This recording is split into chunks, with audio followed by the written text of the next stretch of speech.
Esas películas de Duro de Pelar, la del mono a cuestas en el camión, conducido por él, por Clint Eastwood y por el mono, que tocaba la bocina.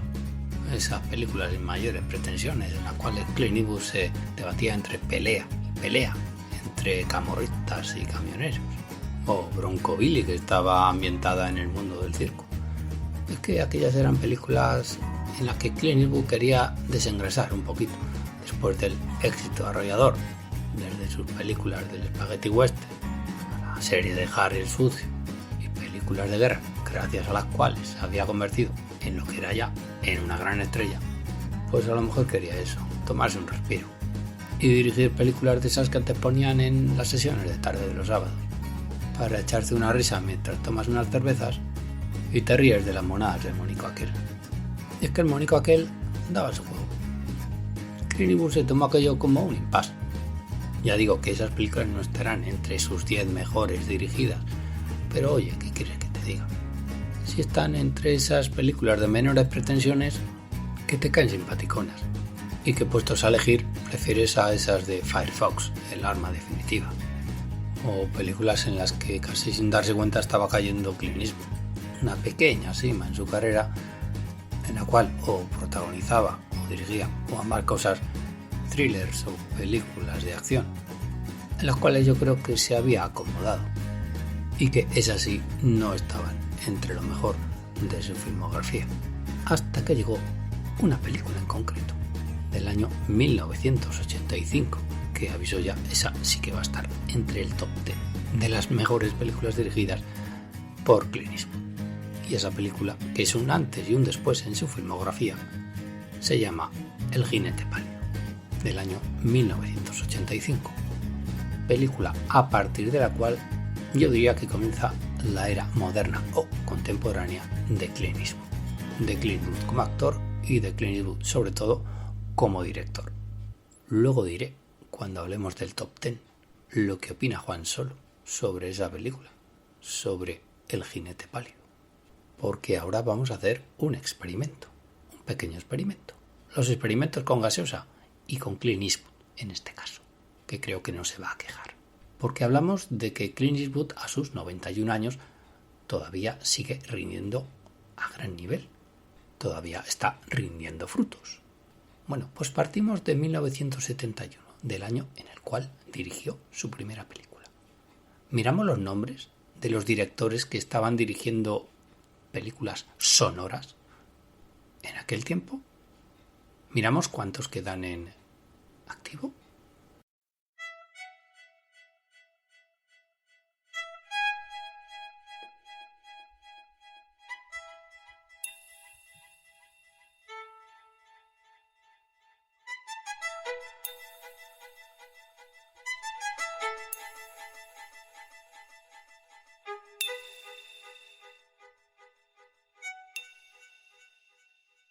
Pues vamos a repasar algunos de los nombres de esos directores que realizaban películas en el año 1971, al igual que nuestro protagonista de hoy.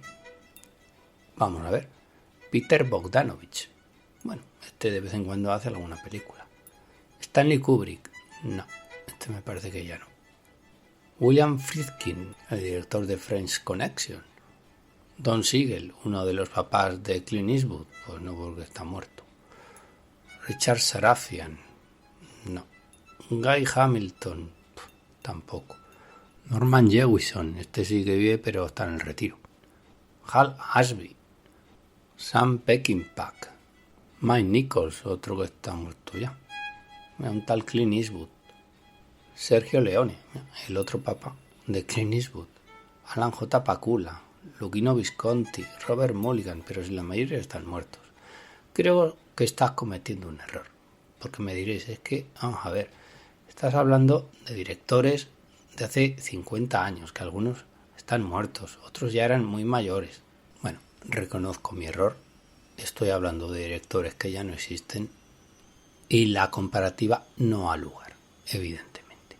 Creo que tienes que comparar a Clint Eastwood con directores que hacían películas hace 25 años, lo cual ya es más apropiado. Entonces vamos a hacer eso. Vamos a ver qué directores del año 1996 se encuentran todavía en activo.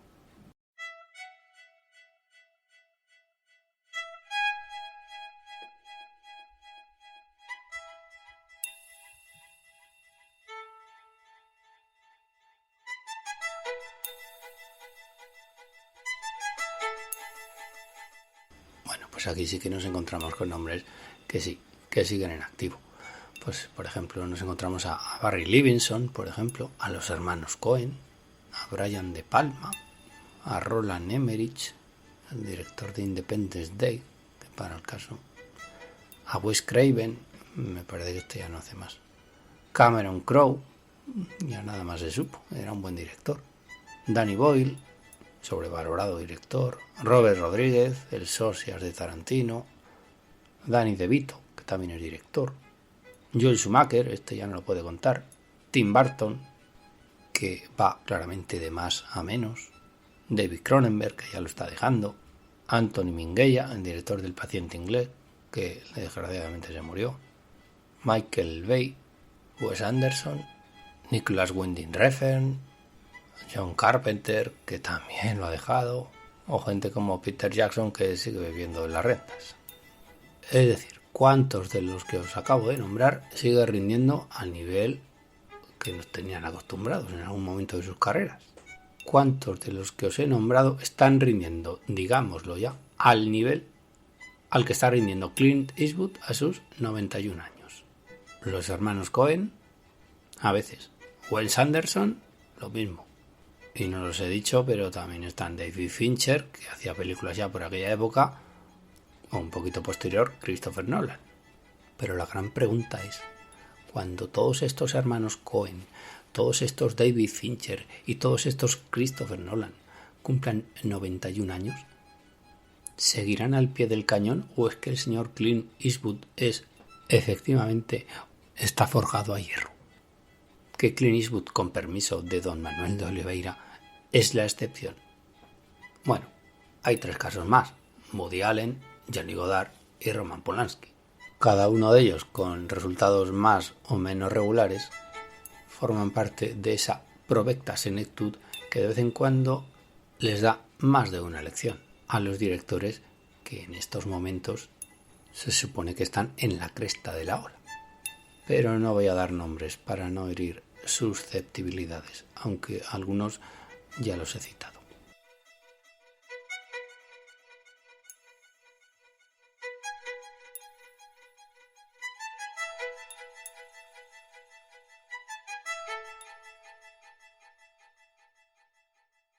¿Escuchas? Lloviendo Cine.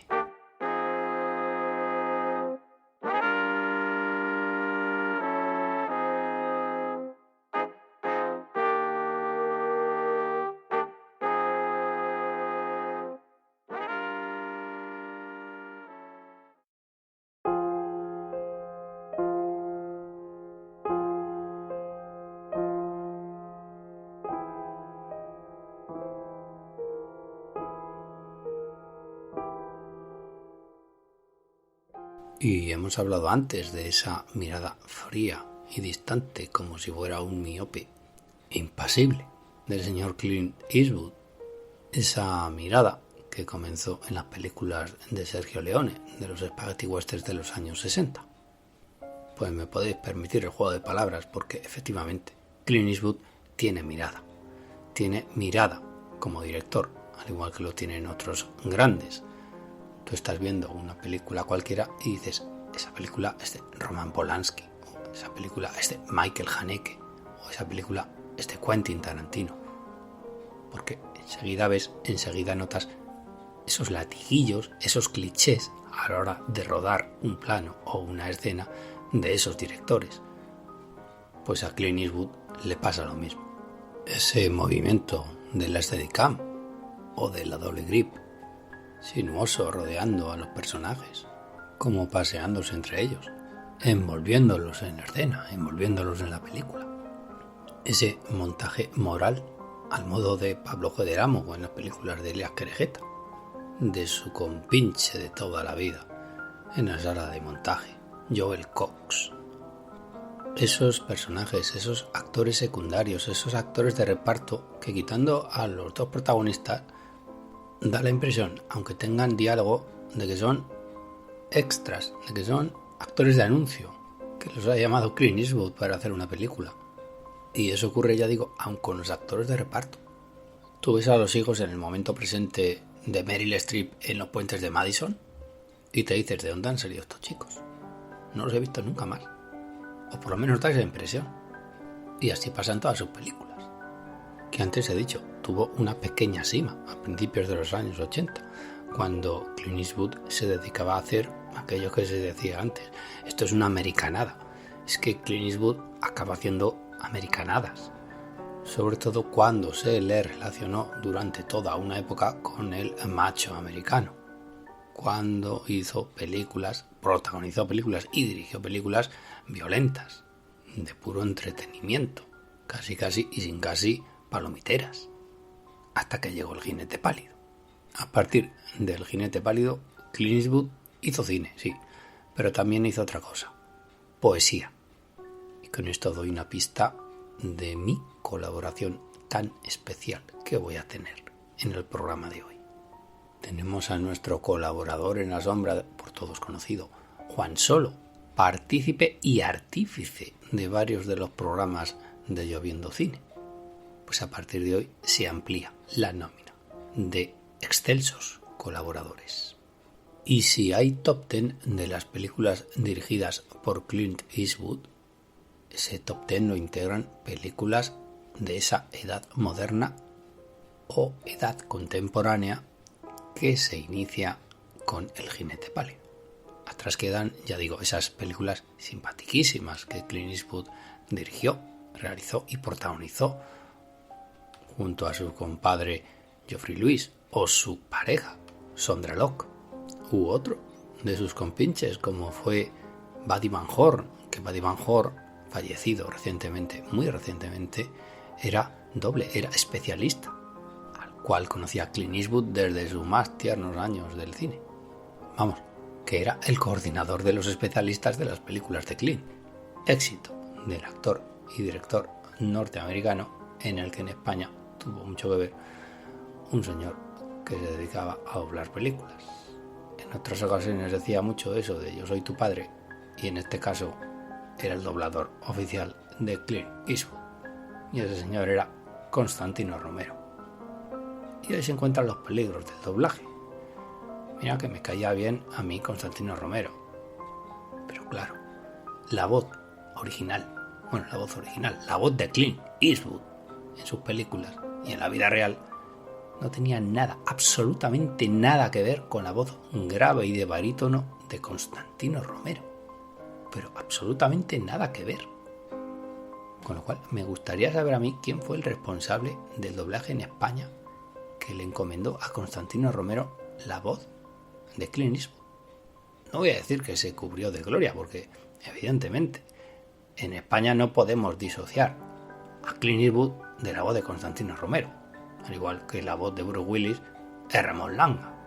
Pero claro, la imagen de Clint Eastwood como macho americano tuvo muchísimo que ver con esa voz grave de Constantino Romero. Y esa voz, claro, la tuvo tanto en El sargento de hierro como en Los puentes de Madison. Claro que ahora que pienso, en las películas de Sergio Leone casi no hacía falta doblador, porque todo era un juego de miradas. Y ya digo que iba de miradas la cosa. La mirada fría, distante y de miope de Clint Eastwood con su mirada a la hora de encuadrar un plano, a la hora de hacer cine. ¿Y cuál es esa forma de hacer cine? Hombre, pues yo creo que hay dos tipos de Clint Eastwood director, y además claramente diferenciados. Hay un Clint Eastwood de mero entretenimiento, y hay claros ejemplos como con Poder absoluto, El principiante, El sargento de hierro, Deuda de sangre, Space Cowboys, Ejecución inminente, Impacto súbito. Que no digo que sea mal cine en absoluto, el entretenimiento está asegurado, pero no tiene nada que ver, por ejemplo, con Cazador blanco, Corazón negro,